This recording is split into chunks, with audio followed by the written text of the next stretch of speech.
Si vous continuez à avancer, Dieu ne vous donnera pas seulement la grâce, mais d'une manière ou d'une autre, il vous donnera un diadème à la place des cendres. Il fera de vous un être meilleur, plus fort. Il faut comprendre que les difficultés que nous traversons, c'est pour mieux nous préparer vers là où nous allons. Nous pensons très souvent aux bénédictions de Dieu. Lorsque nous sommes promus, par exemple, lorsque nous avons un bébé, nous emménageons dans une nouvelle maison. Et ce sont des bénédictions, bien sûr. Mais j'ai appris qu'il y a aussi des bénédictions qui proviennent des moments difficiles. Vraiment, j'ai appris que l'on grandit beaucoup plus spirituellement dans les moments difficiles que dans les bons moments. C'est un peu comme une graine. Vous pouvez prendre une graine et l'avoir sur une étagère durant toute votre vie et elle ne deviendra jamais ce pourquoi elle a été créée. Car cette graine doit être plantée dans le sol.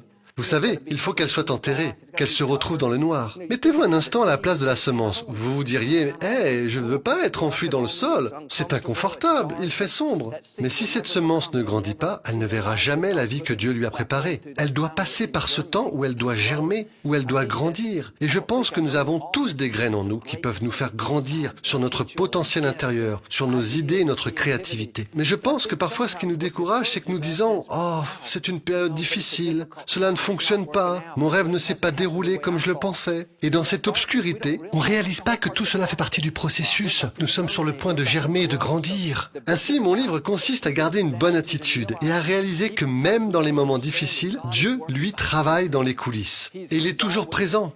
Il dirige, il orchestre nos pas.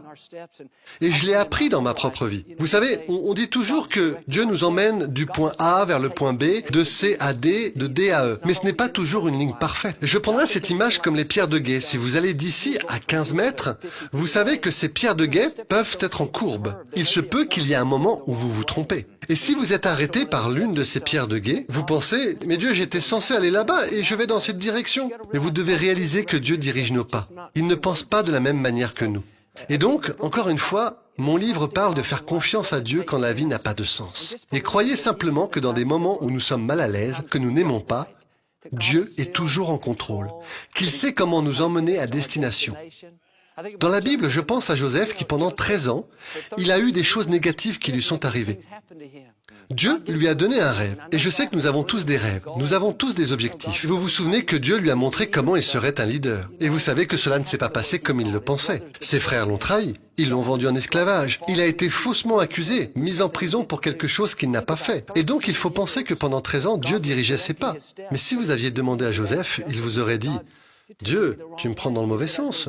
Tu as dit que j'allais faire toutes ces autres choses. » Eh bien, si vous restez dans la foi et si vous continuez à être fidèle là où vous êtes, que vous continuez à donner le meilleur de vous-même en faisant confiance à Dieu qui contrôle, alors même dans ces moments difficiles, non seulement vous grandirez, mais aussi vous prouverez à Dieu que vous êtes capable de gérer là où il vous emmène. Et Dieu vous emmènera là où vous êtes censé être. Je veux dire, Dieu a le dernier mot. Vous savez, les gens ne déterminent pas votre destin. Dieu détermine votre destin. L'avancement ne vient pas des gens, elle vient du Seigneur. J'ai appris dans ma propre vie, tu sais, Matt, on en parlait hier soir, tu sais, sans Judas, nous n'aurions pas le salut. En un sens parce que Judas, sa trahison, faisait partie du destin de Jésus. Parfois nous pensons, Dieu, je veux mon destin, mais par contre, je ne veux pas de la trahison. Je ne veux pas que les gens soient contre moi. Je ne veux pas que cela arrive. Et vous savez, nous aimerions que la vie soit toujours parfaite, sans défi. Mais la vie n'est jamais comme cela. Vous savez, dans la vie, nous allons avoir des difficultés. Mais soyez de bonne humeur. Sachez que Dieu est toujours sur le trône. Soyez capable de lui faire confiance dans les bons moments et faites-lui confiance dans les moments difficiles. Et je pense... Et tu sais, Matt, je repense à ma propre vie. Mon livre s'intitule « Béni dans les ténèbres ». Ça peut vous sembler un peu bizarre, être béni dans les ténèbres, mais il faut y penser avec la bonne attitude. Je vais terminer avec cette illustration, Matt. Vous savez, quand mon père est parti pour le Seigneur, j'ai travaillé avec lui pendant 17 ans. En dehors de Victoria et mes enfants, il était mon meilleur ami, et nous avions parcouru le monde ensemble. Et quand mon père a eu soudainement cette crise cardiaque en 1999, j'ai pensé que c'était la pire période de ma vie. Vous savez, dans un sens, mon père me manque toujours. Et avec tout le respect que j'ai pour lui, voici ce que je voudrais dire. Ce que je pensais être la période la plus sombre de ma vie a en fait lancé l'un des moments les plus brillants de ma vie. Cela m'a lancé et m'a fait devenir ce que je suis aujourd'hui. Alors même si c'était une période sombre, je crois que si vous restez dans la foi, Dieu fera germer quelque chose pendant ces temps sombres. Il va y avoir quelque chose qui va fleurir à l'intérieur.